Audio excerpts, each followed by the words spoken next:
Previously, we uncovered a staggering military fraud inside one of Russia's elite brigades, a scheme so audacious it almost reads like fiction. Soldiers, including highly decorated troopers, took advantage of a generous injury compensation system by shooting themselves in non-vital spots. Now, let's zoom deeper into this cold calculation that mixed battlefield chaos with deliberate deception. Imagine a temporary silence on the front. The distant echoes of gunfire fade for a moment. The air smells faintly of gunpowder and dust.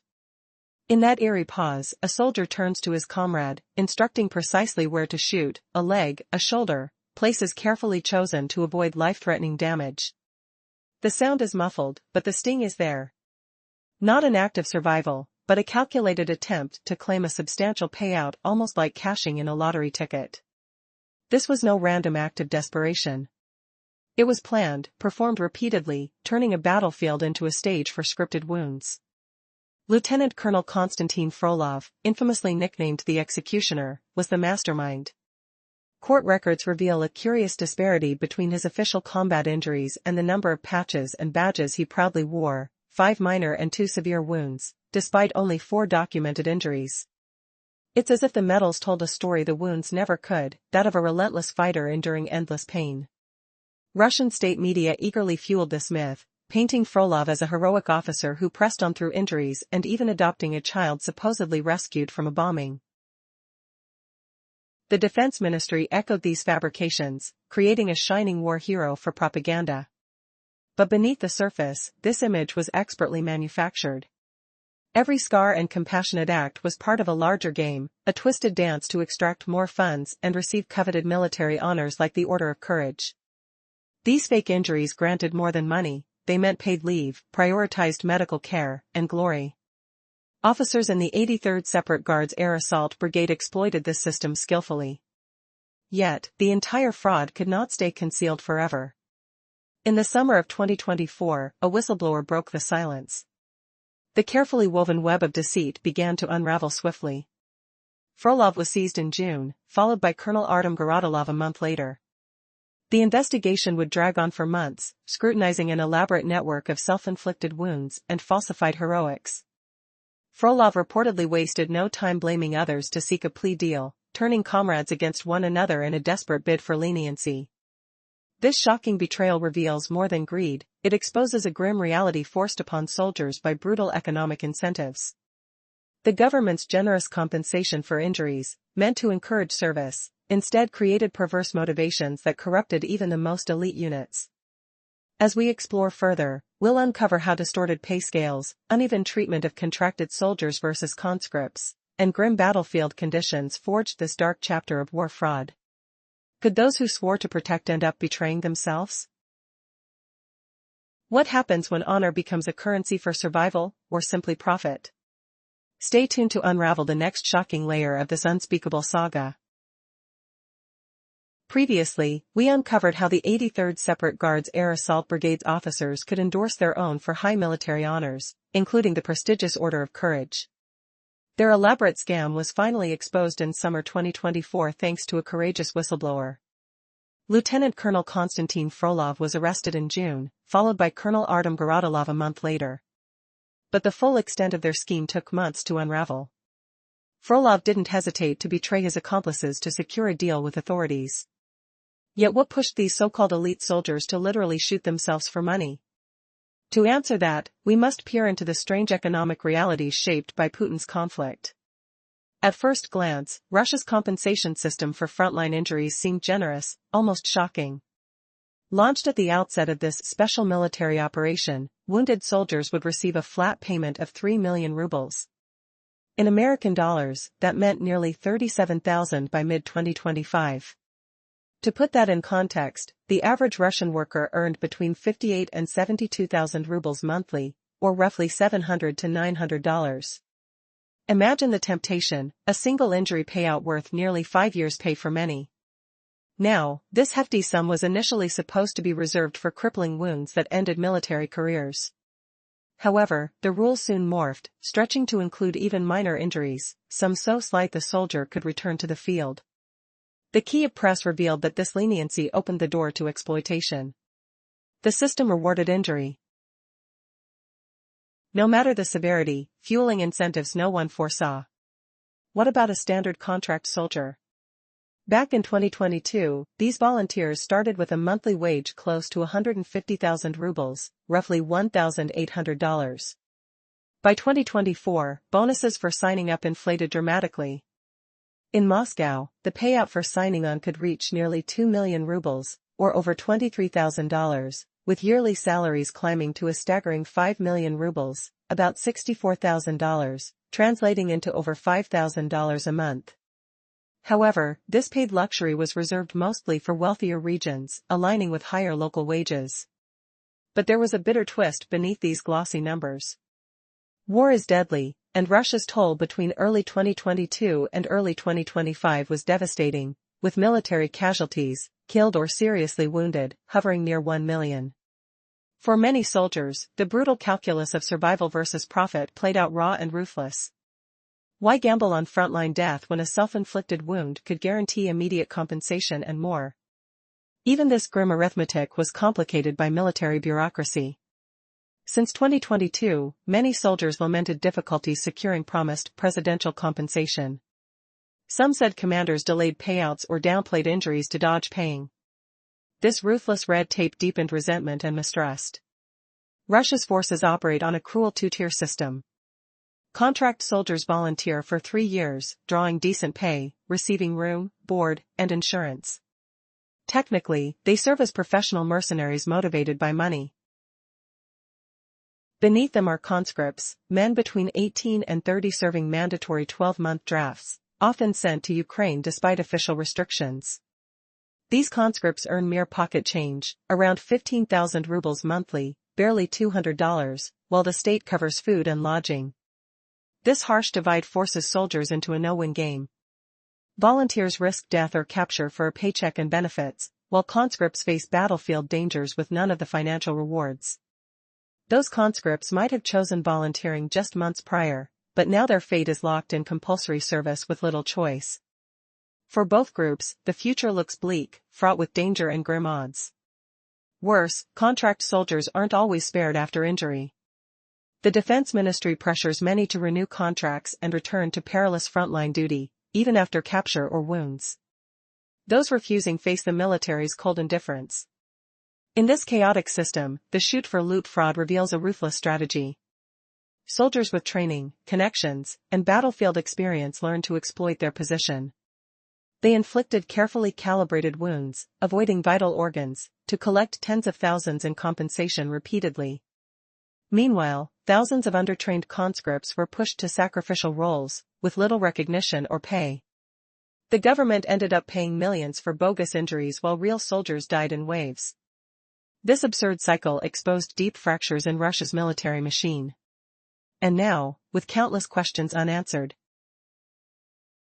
the scandal threatens to unravel more than just the reputations of a handful of officers. What happens when a supposedly elite soldier betrays his comrades for a deal? Will the truth behind this fraud stop at the battlefield, or will it expose dark weaknesses at the heart of Russia's war effort? The next shock is just over the horizon. Previously, we explored how contract soldiers in Russia could earn up to 1.9 million rubles upfront, plus an annual salary exceeding 5 million rubles in wealthier regions like Moscow. However, this attractive pay was far from universal, and the harsh reality behind these figures reveals a grim truth. Across most of Russia, contract soldiers typically make about 160,000 rubles monthly, roughly $2,000. Even so, this rate is still twice the national average wage. Yet, beneath this seemingly enticing figure lies a terrible catch: many won't live long enough to enjoy these earnings. The brutal tally of Russian casualties in this conflict, spanning from February 2022 to February 2025, has reached between 850,000 and a staggering 1 million lost, both dead and severely wounded. With such devastating odds, it's hardly surprising that soldiers might focus on quick gains instead of banking on a vague promise of long-term income. But the numbers get messy. Since the war's early days, numerous servicemen have reported immense difficulties claiming presidential compensation for battlefield injuries. Delays in payments and tactics to downplay wounds have been commonly cited, casting doubt on official promises and fueling distrust among the ranks. This situation is worsened by Russia's deeply divided military hierarchy. The armed forces operate a cold, two-tier system. At the top are contract soldiers, volunteers bound by 3-year terms, receiving room, board, and medical care. Many are skilled professionals drawn by the pay, essentially mercenaries motivated by money. Beneath them lie the conscripts. Young men aged 18 to 30, compelled to serve a year by law. Though officially barred from combat in Ukraine, countless conscripts have been thrust onto front lines nonetheless. Unlike contract soldiers, conscripts receive a mere 15,000 rubles monthly, about $186, and depend on basic state provisions like housing and food. Imagine the crushing weight on these young men, shuffling between two brutal fates. They risk being drafted yet receive little compensation, while their voluntary counterparts accept higher pay but face deadly missions. This creates a harrowing dilemma: join as a volunteer and hope survival chances outweigh the risks, or serve as a conscript with meager rewards and nearly no choice. What would you choose, knowing the odds? The clash between lucrative contracts and forced conscription reveals a heartbreaking matrix of exploitation and desperation. While some soldiers seek to game the system by faking injuries for payouts, others are fodder for endless frontline assaults, unseen and unpaid. As the war grinds on, this unbalanced structure deepens cracks in the military's morale and ethics. Could this bitter divide be the hidden fracture beneath the surface of the Russian campaign?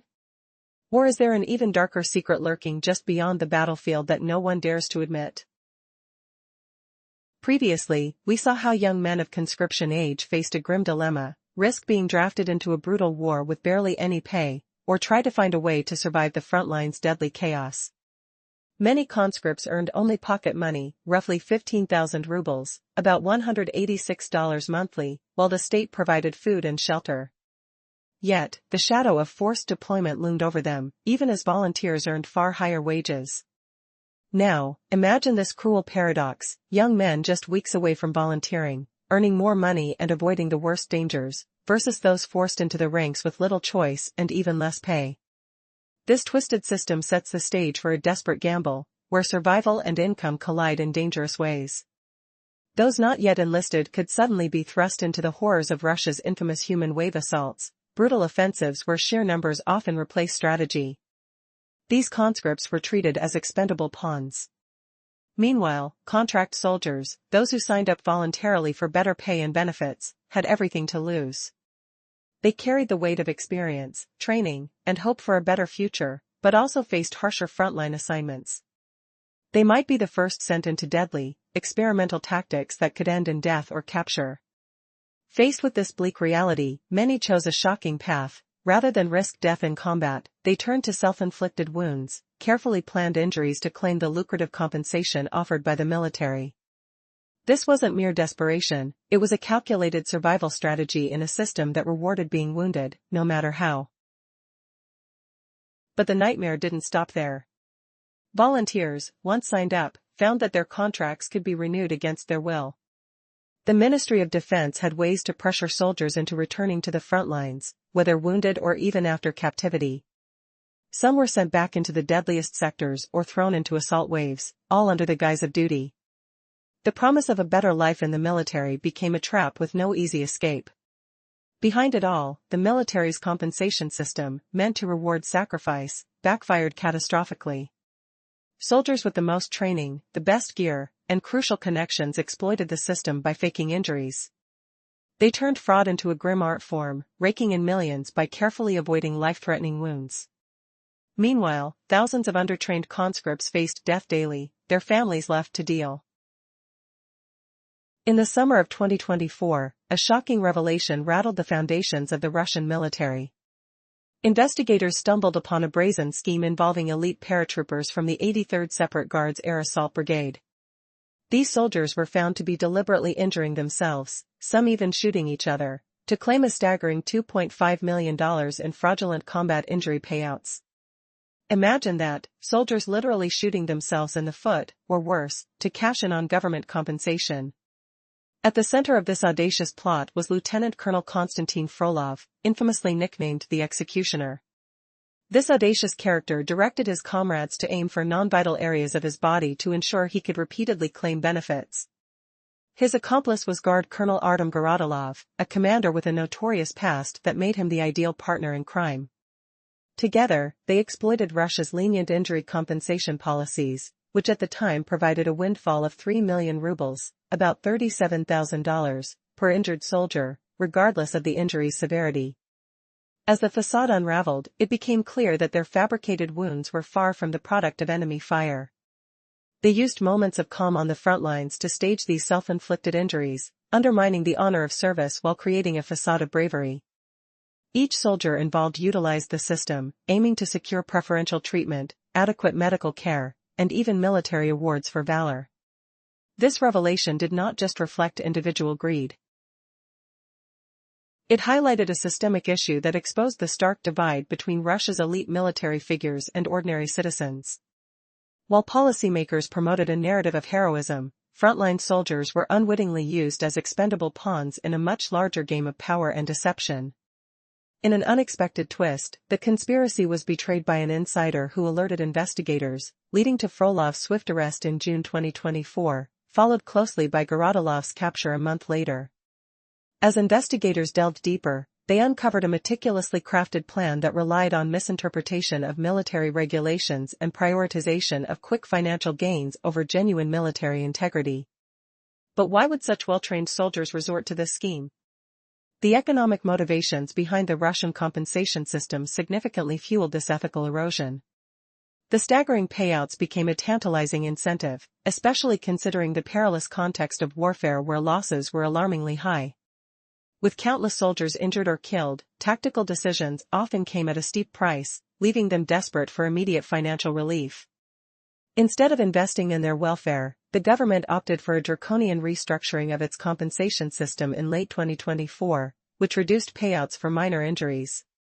Soldiers with less severe injuries would now receive between 100,000 to 1 million rubles, a fraction of the previous sums. This move was seen as a calculated cost-cutting strategy, which created a stark new reality for brave men and women bearing the weight of war. As the military's fiscal priorities shifted, the implications were profound. Bereft of the promised support, many soldiers faced an uphill battle against bureaucracy for their rightful compensation. The Russian government's brutal financial restructuring prompted a dire question: were these soldiers being sacrificed to sustain a faltering war effort, all while the elite continued to manipulate the system for their gain? In the shadow of hollow victories, the true cost of this fraudulent scheme unfolded, revealing a twisted narrative of corruption, desperation, and moral decay within the once respected institution of the military. How far would individuals go to secure financial stability in such a treacherous landscape? As this saga unraveled, the haunting echoes of gunshots gave way to a chilling silence, with the answer lingering in the air: too far for far too long. In 2024, Russia's military injury classification seemed frozen in time, still stuck in the late 1990s, completely ignoring how the brutal realities of today's war had transformed the battlefield. The system labeled broken bones and severe wounds as minor, a tactic designed to dodge paying out compensation to soldiers and law enforcement personnel. But this was no simple bureaucratic oversight. It shifted the burden onto military doctors, who had the impossible task of fairly assessing injuries while facing immense pressure to downplay the severity. Imagine the cold, sterile hospital rooms where doctors had to choose between truth and orders, where every diagnosis could mean the difference between life-saving care or minimal treatment. Corruption thrived in this murky environment, already rife across the Russian military and government. The same officials who should protect soldiers' rights now quietly stifled them, tightening the noose on those risking their lives. October 2024 became a chilling milestone, the deadliest month since the invasion began. Reports estimated staggering losses of over 1,500 soldiers daily, a surge from 1,100 in the summer. And just months after the infamous self-inflicted injury scandal led by Lieutenant Colonel Konstantin Frolov was uncovered, the government slashed compensation payouts. Was this a desperate move to stop others from imitating the shoot-for-loot fraud? Or was it a sign that Russia's military finances were teetering on the edge of collapse? Financial incentives had been the lifeblood of Russia's recruitment and retention strategy for years. Yet, by cutting back on injury payments, the Kremlin signaled a grim reality: the system was becoming too expensive to sustain. This wasn't just about stopping fraud, It was about preventing the military from draining the country's already fragile economy. The consequences spiraled into a vicious cycle. To save money by reducing injury compensation, the government had to massively increase signing bonuses to keep the army's ranks filled. Picture this: every month, about 30,000 contract soldiers signed up to replace the fallen. But this barely kept the numbers steady. It was like filling a leaking bucket: no room for growth, no hope for major offensives. To keep recruitment afloat, regions scrambled to offer ever larger bonuses. The stakes grew higher, the game more desperate. Could money alone keep a faltering war machine running? The answer lay buried in a system stretched to its breaking point, where every wound, every payout, and every soldier's fate was part of a much darker story. What happens when loyalty is bought, but lives are lost faster than they can be replaced? The next twist reveals more than just numbers. It exposes the cold calculus behind a war economy unraveling before our eyes. Before we dive deeper, let's quickly recap. Soldiers in Russia's war zones have discovered a shocking way to turn battlefield injuries into life-changing wealth. Some families receive payouts equal to or even exceeding the lifetime earnings of an average Russian citizen. But what drives men to gamble with their own bodies, shooting themselves just to claim these rewards? The answer lies within a twisted economic trap, where survival and greed collide. Imagine this: a volunteer soldier signs up, earns a modest salary for a few months, then tragically dies in combat.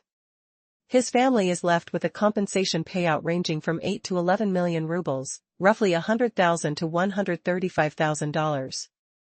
That's almost the entire value economists assign to the life of a middle-class Russian.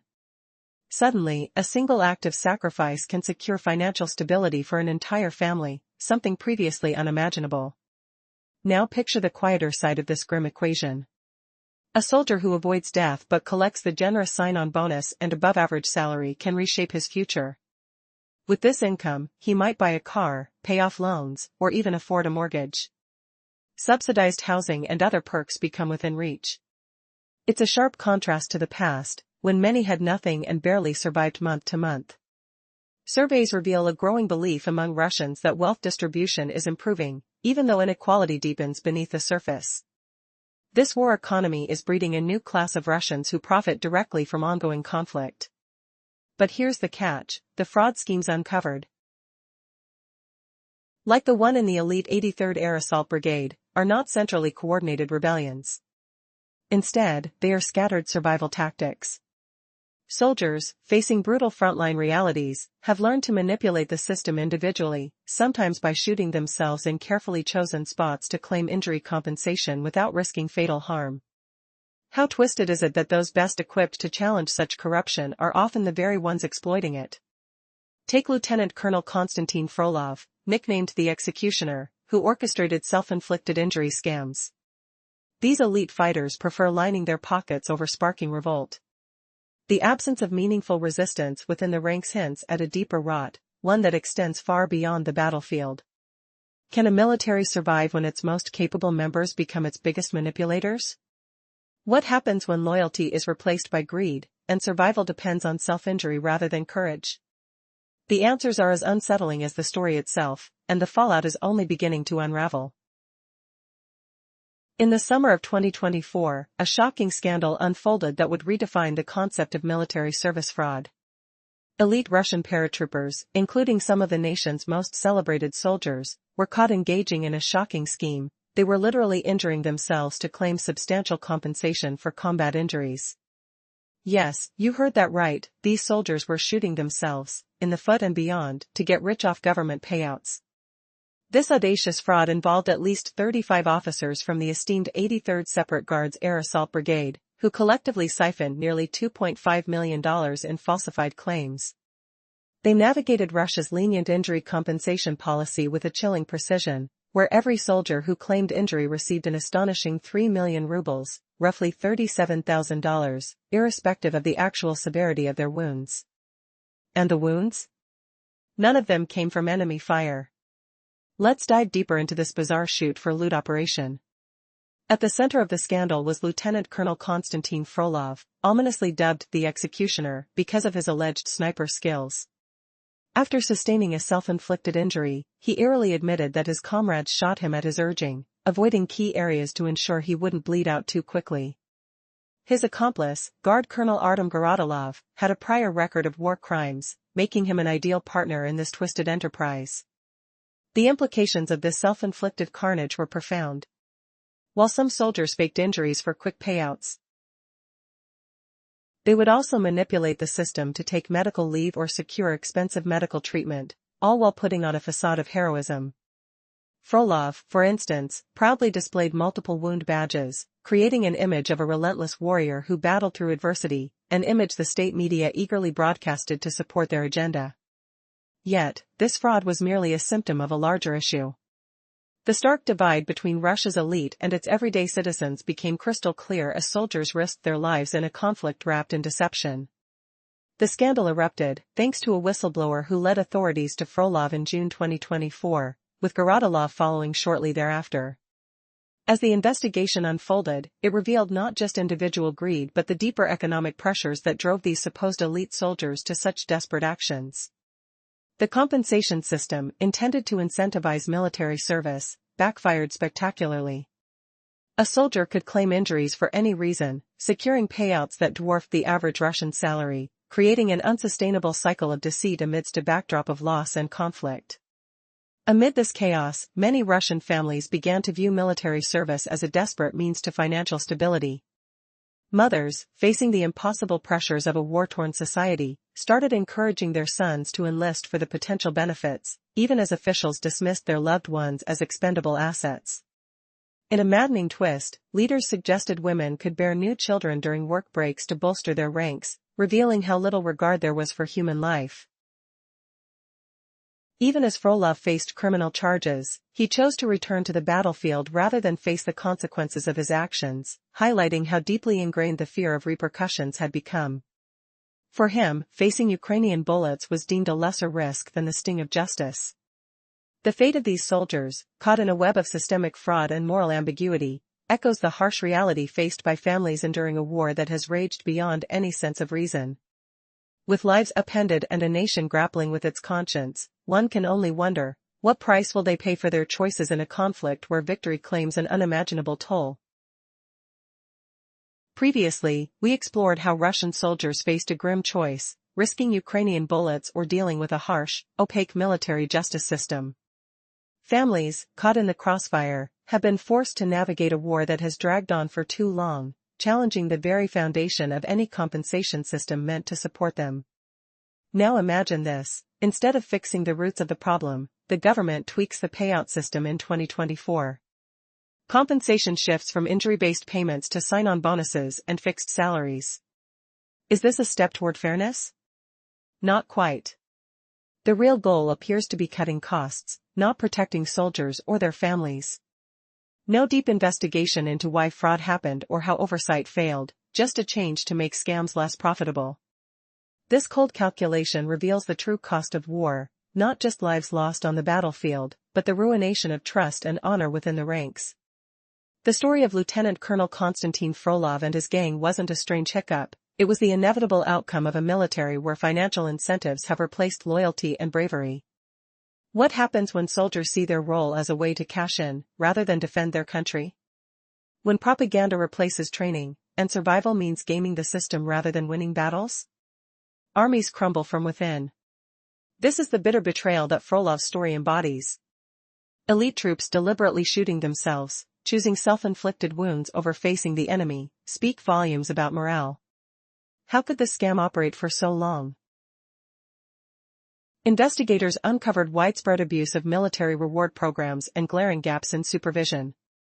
Frolov, once hailed as a war hero adorned with medals, was the tip of the iceberg.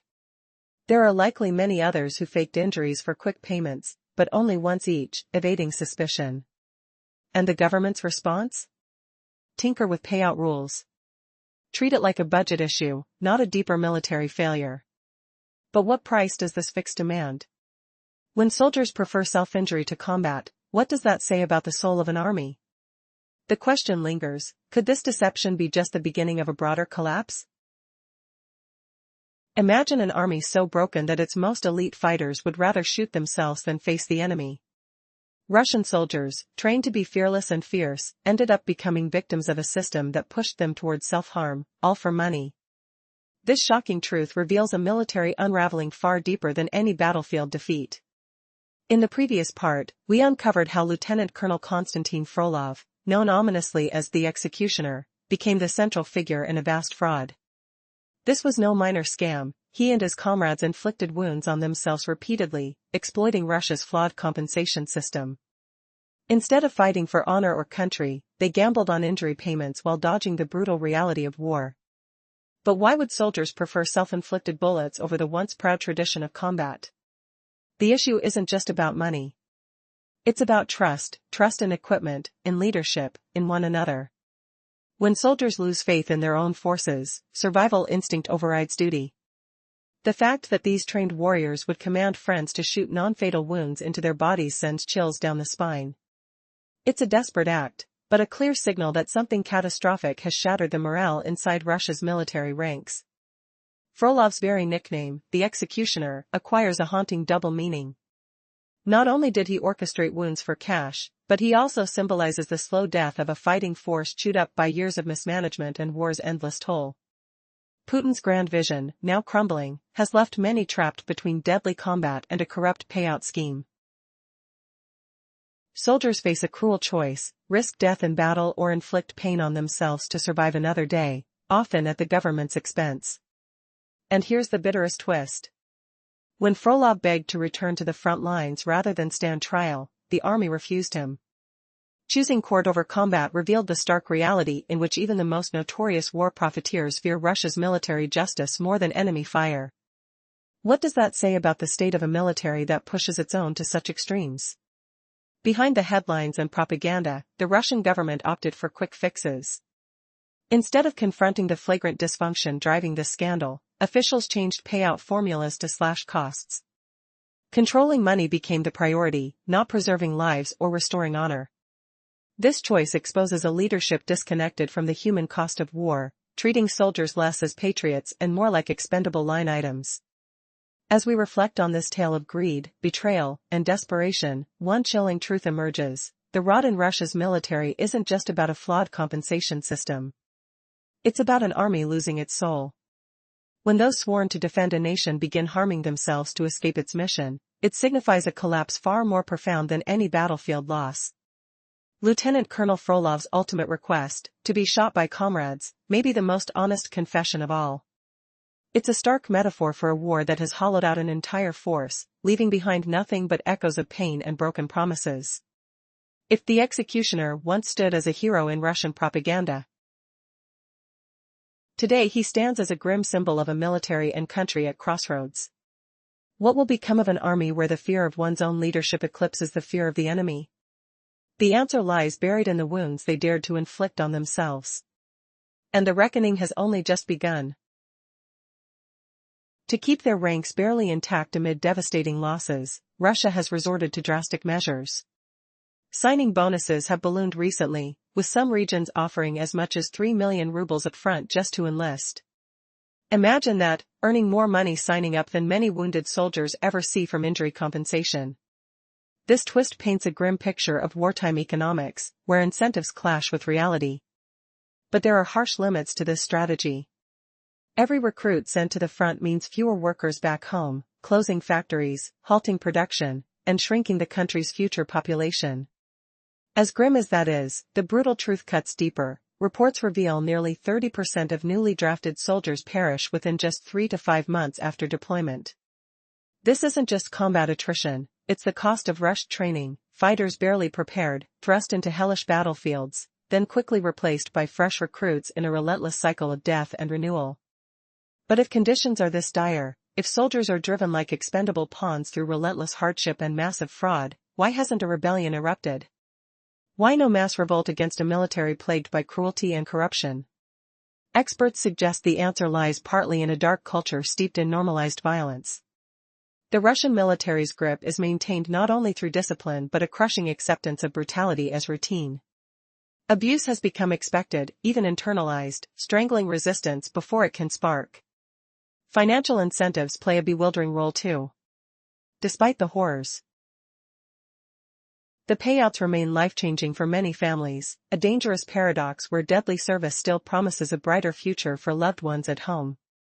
This twisted balance of fear, desperation, and hope keeps the gears turning, even as the war grinds thousands to dust. What does it mean when a system forces its own warriors into a no-win war, compensated only for wounds they sometimes inflict on themselves? How long before the fragile fabric holding this military together snaps? The story continues, unraveling the shocking truths hidden beneath war's brutal surface. Imagine being part of a brutal frontline force where survival is just the first challenge, and on top of that, you're caught in a system that treats you like a disposable cog. The war keeps churning out soldiers fast, but barely keeps its ranks filled. To keep recruits coming, entire regions began handing out huge sign-up bonuses, sometimes up to 3 million rubles before soldiers even see a bullet. This upfront cash could surpass what injured soldiers might later receive as compensation for wounds. Every handshake carries the weight of harsh wartime math, where immediate money can feel like the only guarantee. But how far can you stretch the human supply in a country? Pull too many men from factories, fields, and cities, and the very lifeblood of industry and future generations starts to drain away. The reality on the ground is as grim as the numbers suggest. Investigations by Conflict Intelligence Team and iStories reveal a staggering truth: about 30% of new soldiers don't live past 5 months after deployment. Training that should last months gets cut short, funneling raw recruits directly into deadly frontline chaos. They are thrown in, barely prepared, only to be wiped out and replaced swiftly by the next young man. You can almost hear the hum of exhausted engines, the sharp scent of burnt fuel mixed with cold morning fog, and the endless crackle of radio static signaling the arrivals and departures of yet more lives lost. So, with such a grim fate, why don't these soldiers rebel? Throughout history, situations like these have ignited mutinies. Yet, here, silence prevails beneath the roar of relentless conflict. Experts analyzing the Russian military point to deep-rooted reasons. Brutality isn't the exception, it's the cruel norm. Violence seeps into every layer of command and everyday life for these troops. Abuse isn't something unexpected, it's ingrained, a grim ritual they endure rather than challenge. The system feeds itself on fear and conditioned submission. Yet money remains a powerful force. For many Russian soldiers, the wages and compensation, messy as they are, remain life-changing. Huge payments lift families out of poverty. Life on the frontline is a gamble where death is certain for some, but for others, the promises of financial rewards keep them tethered to this grim reality. In a paradox of suffering, many accept hardship because they see their loved ones' lives improve back home. This is a war where survival means silently navigating brutality while hoping for a payday that might never come. The question lingers: can this cycle continue forever, or will the pressures finally crack the facade? What if the fiercest warriors on the front lines were not just fighting the enemy, but actually wounding themselves, over and over again, just to cash in on a lucrative government payout? In the summer of 2024, Russian investigators uncovered a scandal so brazen it shocked the world: elite paratroopers from Moscow's top brigade deliberately shooting themselves and each other to claim combat injury benefits. This wasn't some small-time scam.